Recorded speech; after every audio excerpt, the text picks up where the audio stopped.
நண்பர்களே, இன்று யாரும் அதிகம் கேள்விப்படாத சோழ ராஜ்யத்தின் ராஜராஜ சோழன் வரலாற்று கதை பற்றி பார்ப்போம். நான் உங்கள் ஆத்மஜோதி ஈசன்.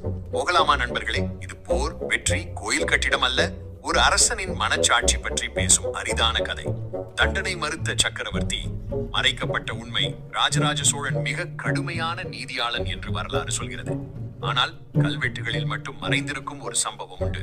ஒருமுறை அரசரின் வரி வசூலாளர் ஒருவர் ஏழை விவசாயிகளிடம் அளவுக்கு மீறி வரி வசூலித்தார். அது ராஜராஜ சோழனின் காதில் விழுந்தது. அமைச்சர்கள் சொன்னார்கள், அவருக்கு கடும் தண்டனை வழங்க வேண்டும். அரசன் எடுத்த எதிர்பாராத முடிவு. ராஜராஜன் சொன்னார், அவன் செய்த தவறு சட்டத்திற்கு எதிரானது.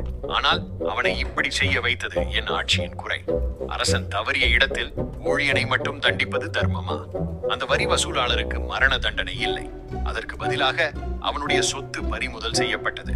அதனை அதே விவசாயிகளுக்கே திருப்பிக் கொடுக்க சொன்னார். மேலும் வரி சட்டங்களை கல்வெட்டாக எழுதச் செய்து மக்கள் படிக்கும் இடத்தில் வைக்க உத்தரவிட்டார். இதன் முக்கியத்துவம் என்ன? இந்த சம்பவம் எந்த வீர காவியத்திலும் இல்லை, ஆனால் சோழர் கல்வெட்டுகளில் மட்டுமே மறைந்து கிடக்கிறது. இதிலிருந்து தெரியும் உண்மை, ராஜராஜன் வெறும் வீரன் அல்ல, அவர் ஒரு மனிதநேய சக்கரவர்த்தி. அரசன் தவறே நாட்டின் தவறு என்று உணர்ந்த அரிய அரசன் முடிவு.